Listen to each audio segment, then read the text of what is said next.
Good afternoon and welcome back to DR Sports for another transfer update. We're right in the thick of this window. There's around 30 days to go. And I tell you what, there is drama every hour you refresh the timeline at the minute. It's unbelievable. It's like an episode of Hollyoaks. Other soaps. Does anyone even watch soaps these days? Let me know in the comments if you do. But before we even get into the transfer updates, the down dates, if you will, remember to like the video, comment with your thoughts if you're watching live, but also when the video goes onto YouTube as well straight after, make sure you're commenting then as well. It really does help us. And of course, as always, if you haven't, how dare you watch this video and not be subscribed to DR Sports? Make sure you do that now as well. Right, massive video this. Let's talk about Harry Kane first and foremost, and then we will touch on Antony, as well as looking at some of the free agents that are still available, as well as some of the other ins and outs and the updates from the timeline, as I was talking about as well. Right, Harry Kane, as we know, not leaving Tottenham this season. Now, this isn't a rumour that we're making up here, sending him to Bayern Munich here, there and everywhere. It's just a discussion more so because Oliver Kahn did admit that they spoke about Harry Kane being the new number 9. Obviously, as you know, Lewandowski has squirmed his way, even though he isn't technically registered to Barcelona yet. He has squirmed his way into Catalan with Barca. So there is that space there that needs to be filled. And Oliver Kahn, the director of football at Bayern, did admit that they had spoken. And I don't think this deal is totally dead. Maybe it is now, but I do think come 12 months' time, and let's say if, and I say if as a big marker of respect to Tottenham fans this season, but if they don't win a trophy in the next 12 months, then Harry Kane has to have a serious sit down with himself and talk about what his future looks like. I mean, how can you be approaching the 30-year-old age and still not have any trophies at all under your belt? That's not me having to go at Tottenham, but these are the harsh realities and the harsh questions that him and those closest around him are going to have to start asking themselves within the next 12 months. I think after last season and the investment of the new manager in this transfer window and the ambition, the vision that he's talking to the players about, I think Harry Kane has almost said, listen, one more throw of the dice, and then let's see where we are next year. If we're in the same position, then I'm sorry, I've got to go. Now, the reason I don't think he will go this year is mainly because of his Premier League goals record. Now, if we look at this from the official Premier League website, 282 appearances in the Premier League. Now, I have to say, this record is unbelievable. I mean, it's not until you actually look at the what he's achieved in these 282 games individually that you actually realize where he is on the kind of, or how close he can be to becoming the record goal scorer, which of course is 260 goals, right? So he's 74 goals away from that now. Let's say across 3 seasons, or if he's averaging the same, I'd say across 3 seasons, he could complete that and become the all-time Premier League top goal scorer. 43 assists as well within that, by the way, which takes the goal attributions to around about the 225 mark in 282 games. 67 big chances created, only 1 free kick, 28 penalties, left foot goals 39, right foot 113, headed 30, 0.65 goals per game. So Harry Kane is well on course to be beating Alan Shearer's record of 260, which I think he relinquished playing in 2006, I think. So listen, Harry Kane has it all to do. The conversations between himself and the big clubs in Europe will never go away because everyone is looking at the situation that he has in Tottenham and they will say to themselves, oh, listen, if he doesn't win and keeps not winning, then someone's got to take him. Could that be a Juventus? Could it be a Bayern Munich? Could it be a PSG? Could it be a Real Madrid, a Barcelona in the next 2 or 3 years as well? I do think he leaves, but the question is when. And the answer to that is not now, but I would say a good chance has to be next season. Let's get into some of your comments on this to react to the story. It's not really a story of him being linked to a club. It's more that Bayern Munich have said that they spoke about the possibility of him coming. By the way, they've also ruled out the possibility of Ronaldo joining Bayern. Oliver Kahn again came out and said that although we appreciate and respect Ronaldo's career, what he's achieved, he's one of the best players of all time, he does not fit into our football philosophy for next season. Now, is that just next season? Or is that Bayern Munich's football philosophy that they've upheld now for probably over the last 100 years? I would say the latter, if I'm honest. I don't think Ronaldo, even though Bayern Munich did used to be called Hollywood FC or FC Hollywood in the 60s and 70s, and Hollywood, Ronaldo kind of go together. I don't see him ever joining a club like that. And the clubs are just really running out for Ronaldo. Atletico have also ruled themselves out. So no one wants him, and it looks like he's going to stay at United. But back on to Kane. Big up to everyone getting involved in the comments. Cafe Panan makes a point here, and it is a fact as well. 282 games and 0 trophies. That must suck really hard, like being second place in any other sport. Now, this comment kind of emphasizes the career decision making that Harry Kane has to make in the next couple of years. Yes, individually, or maybe that is his motivation. Who knows? Individually, we know that he's lied before to claim a golden boot when he said, "Oh, I swear on my daughter's life, it came off my head." Actually, it never did it, Harry? But anyway, that's another story. But this is the decision he's going to have to make: become the Premier League's all-time goal scorer and sacrifice not winning any trophies, or do you go elsewhere and try and get them trophies in the bag? Now, let's face it, if he goes to Germany, he's winning the league. If he goes to Juventus, he probably is going to win the league in that number 9/number 10 position. If he goes to PSG, he's probably going to win the league. If he goes to Man City, there's a high chance that he wins the league. And apart from those, unless you go to America or China or somewhere like that, you're not going to leave that much of a legacy. So you have to go to one of those clubs essentially and win leagues, try and compete for Champions Leagues. But RDX 200 says Shearer won a Premier League. It's not likely Kane will end up winning one at Tottenham, with a picture of Phil Jones pulling his most handsome face possible there. He'll never win the trophy if he stays at Spurs, says Mohammed. Kyle B says Kane can't be a Premier League legend if he doesn't win the league. See, I disagree with that, actually, Kyle. Steven Gerrard is a Premier League legend, as we all know. He's in everyone's team of the competition so far, I would say. So, and he's never won the league, as we all know. Thanks for reminding me there, Kyle. Tony Tynebridge says if he ends up Prem top scorer, he will be, though. Interesting. But listen, Harry Kane, there you go. You're a wizard, Harry, says 650 Chris, and he might need to be a wizard to magic up some trophies if he doesn't win any at Tottenham. So let's move on then to Antony. Now, I think there was maybe some surprise. Deep 11, can you do an Owen impression, my friend? Later on, maybe, but let's stick to the news here. Now, this is news that has come out today. Ajax have upped the price for Antony, which isn't a surprise. I mean, if you are surprised by this news, then maybe you don't know the transfer market as well as you should do, / know how it works, really. I mean, let's not beat around the bush here. So 2 years ago, Manchester United, as most teams have done to Ajax, by the way, Manchester United bowl up to Ajax and go, bosh, we'll take Donny van der Beek off your hands. 40 million. There you go. Nothing said. He comes. What happens? He's poor, gets loaned out to Everton. Now has another chance to really impress under his former manager. Then 2 years later, they go, we'll have your manager as well, actually. Come on. Yeah, we'll have you. And Frankie de Jong. We'll try and get you as well, actually. Centre-back's good, isn't he? Lisandro Martinez, you can come on board as well. So at this stage, you've taken probably 3 of their best players in their history, or at least in the last 10 years, and their best manager in a long time as well. You know, are you not surprised that they're going, well, if you really want Antony as well, then it's going to cost you 80 now because you're taking the Michael. You can't just keep. This isn't Southampton where you can just Liverpool can roll up and take all of our players. No, you're taking the mick now. So if you want to be serious about Antony, as Jerry Maguire says as Tom Cruise says in Jerry Maguire, show me the money, right? And I don't think that Ajax are without their reasonings for this, if I'm honest. They're well within their rights to be charging more. If anything, if I was Ajax, I'd say, you want Antony, do you?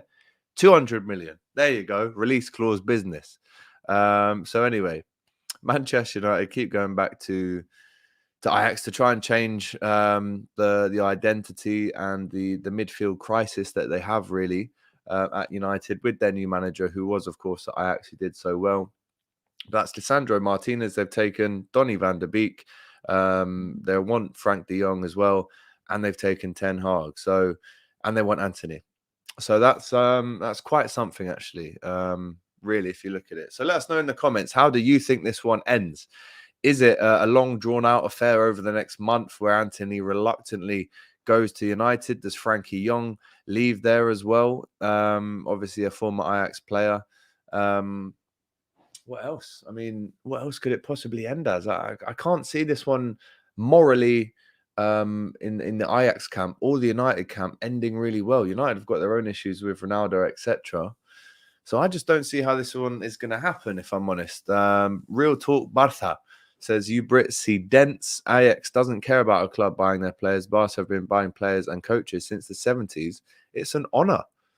Not too sure about that. As a Barca fan, let's ask the Ajax fans to have a bit of balance. You know, Real Talk Barca. You're speaking from a very privileged position, obviously being a Barcelona fan. Well, let us know actually. How do you feel about the news, Real Barca fan, that apparently if the De Jong situation isn't sorted out, then Barcelona cannot, and I repeat, cannot register Rafinha and Lewandowski. How do you feel about that? Let us know about the general thoughts in the Barcelona fan camp at the minute around all this rubbish that's going on. And I will call it rubbish because it's tomfoolery, it's bullying of the player, it's not ethically correct. The morals have gone out the window at Barcelona. I don't know what's going on there. I think their legacy as a massive club in terms of European giants is slowly and slightly being tarnished by the kind of drama going on behind the scenes. I tell you what, if there was an all or nothing on Amazon this season, I'd want it. If you could pick, that's a good question. If you could pick an all or nothing Amazon documentary this season, which club would you want it to be at? I would say Barcelona. Let us know in the comments. But there you go. Antony, is he off? Let us know in the comments. Will he go to Manchester United? Let's talk about some other moves in the Premier League. Kevin Maybu has joined Fulham from Wolfsburg on a 3-year deal until 2025. They've also got the option to extend by a further 12 months. The statement confirms. Interesting there. Move from Germany to the Premier League, undisclosed fee. Also, another bit of business that I did want to touch on today that, again, is at this stage a rumour, but they're talking about William Carvalho of Real Betis going to Nottingham Forest. Now, Nottingham Forest have splashed over 100 million already, and it started off as a modest spend from the new boys, but now it's becoming a real push for safety in the Premier League. I do think it is a shame sometimes, and I understand why it happens, but I do think it is a shame sometimes when you look at teams that have come up from the Championship and they've got their team and then they all have to disperse and make way for these new guys who might not gel in the same way that the old guys did. And then that leads to getting relegated, much like Fulham did a couple of years ago. So let us know, as even if you aren't a Forest fan, how do you feel about Nottingham Forest spending so far in the window? Is it ambitious? Is it a bit greedy? Are these transfers going to work? Are they going to gel? Let us know in the comments. I'd really be interested. They've obviously paid Jesse Lingard £200,000 a week, which is wild, if we're being honest. So they've got the splash. They've got the cash to splash, but will it work in the end for Forest? Let us know. Right, another story I wanted to run through is talking about free agents. So if I give you a little list now, and guys, let me know the live comments. Let me know in the comments who you think these players should go to. I'm going to read out some names here, and there's some big names. Isco, obviously Real Madrid just won the Champions League. Serge Aurier. Wasn't the best spell, was it, at Tottenham for him, but at 29, could he still offer something? Aaron Ramsey, Juventus have terminated his contract, a massive contract that he was on there. Hasn't worked out for him at Juventus. Didn't really work out for him at Rangers as well, if we're being honest. Luis Suarez, that is, was a free agent until yesterday. He's now re-signed to Nacional, his boyhood team in Uruguay, which kind of puts to bed the rumours of him making a return to the Premier League or in Europe, which I still think he could have done at the age of 35. I do think he's still got way more than some of the defenders that are playing in La Liga to bamboozle them and still put goals in for the likes of a Valencia, or could he have gone to a Villarreal or someone like that? But no, he's gone back home. His heart has led this decision, and he is back in Nacional. Also, Italian striker, 28-year-old Andrea Bellotti, free agent as well. Can you believe that one? 28 years old, was released by Torino, and he's still about. He can still put the ball in the back of the net. Plays and is in the last Italy squad as well. So Andrea Bellotti, could he come to the Prem? Who knows? Dries Mertens as well. Massive name, that. And I do think, without question, he'll get picked up before the end of the window. Diego Costa, at the age of 36 maybe now, is still a free agent. Will he go back like he has done to Brazil and play for Independiente or someone like that? Who knows? But he's still around. And again, another player that I do think will sign another deal. Marcelo, the legendary Real Madrid and Brazil left back, free agent. So guys, who wants him? Let us know. Juan Mata as well, getting on, as we know, 36, 37 now. But again, could he have a stint in America? Could he go out and play for Inter Miami? Could he play under Phil Neville in America? Who knows? Let us know. Phil Neville, I think, would be jumping all over the chance to bring someone of that ilk and that experience to the MLS. And Fabian Delph is another name. Premier League winner with Man City. Obviously, had a bit of a disastrous spell at Everton. Nothing really went well. But there's some big names there. I'll run through them again for you. Isco, Serge Aurier, Aaron Ramsey, Luis Suarez just signed for Nacional, Andrea Bellotti, Dries Mertens, Diego Costa, Marcelo, Juan Mata, and Fabian Delph. Who should those players go to? Interesting. Really interesting. I'd like to see some comments here. Kyle B says Delph to Leeds. I do believe that was his first club and his boyhood club. So Delph back to Leeds probably does make sense, but the injuries, the wages, I don't know if financially it does make sense. Isn't Mata 34, says Axel? Could well be. Let's have a little look just to put the rumours to bed. What did I say? 36. He is 34. So yeah, great knowledge from you there, my friend. You've put me to shame. Marcelo to Leeds again. Says Owain. All players of yesteryear, said Xerxes. Time for football to move on. All MLS standard. I mean, if I'm honest with you, maybe a little bit harsh to the likes of Bellotti and maybe Isco, but I could see all of them going to the MLS. And bear in mind, with the World Cup coming up in the next 4 years in America, expect to see a lot of these yesteryear players heading out there to raise the profile of the sport in the country just in time for the World Cup. Interesting. So many old players that are free agents, and it's a reason. Usually players retire when you're around 35, as we know. Ronaldo to the Toon, says Northeast Pyro. Listen, that could end up happening. That could actually be, in a parallel universe, that could actually end up happening because they do have the money. It's not like they don't. We have to include them as a club. Isco to Aston Villa, says Owain. I can't see that. Very similar to Coutinho. I don't think there's enough space with Buendia there as well. I just don't see it. But again, Isco has to go somewhere. Has to go somewhere. Tony Tynebridge as well, reminding us that apparently Newcastle fans don't want Ronaldo. It'd be interesting to see if Matty Renton has an idea on that. We have a strict wage structure. Well, yeah, the strict bit is it's very expensive because Newcastle have a lot of that at the minute, don't they? Marcelo to Inter Milan, says Godfrey. That's a great move, I think. Isco to Roma, it was on the cards. But again, Dybala just gone through the door at the Colosseum in Roma. So I can't see that one happening. West Ham should be in for Isco. By the way, a quick word on Paulo Dybala's unveiling as a Roma player. Wow. Have you ever seen anything like it? I mean, I guarantee that there was more people there than they could have fit in the Stadio Olimpico in Rome. So maybe that's the way to do it. Instead of trying to fill out a stadium where you need tickets to get in, etc., get there, why don't you just go to the big square in the city centre and stick your player there? To be honest, I'm surprised Lazio fans didn't turn up and put an end to the party. But anyway, good job they didn't, to be fair. West Ham should be in for Isco, says MP. Marcelo would probably go back to Brazil, says Paul Tierney. That isn't Paul Tierney the ref, is it? Because I do think there is a ref in the Prem called Paul Tierney. If it is, welcome. I'm sure I've probably abused you at some point in the last 12 months, but welcome. Nobody's on 100k over a week, says Tony at Newcastle. Costa is 33. My bad again. Please to come to Trabzonspor, says Abdi. Who? Me? You want me to come to Trabzonspor? I mean, if they can afford me. But yeah, I could see one of those players going out to Turkey as well. I could see Diego Costa going out to Turkey. I could see, I don't know if I could see Mata or Delph. I could see Marcelo going out to Turkey and ripping it out. I could see Belotti maybe. Again, another great destination to go to.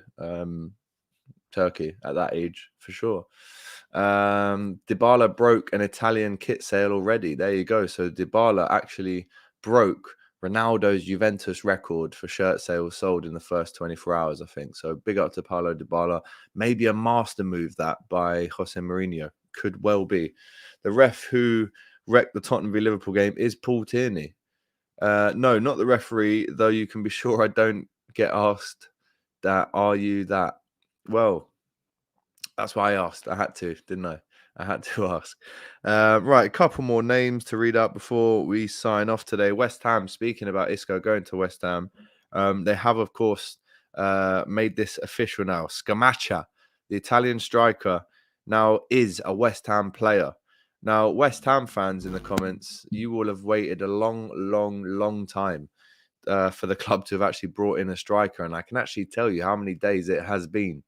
1,805 days since West Ham brought in a striker. So let me add that up in my head. Let's say, give or take 400 in a year. That's a good 4 or 5 years. That's ridiculous.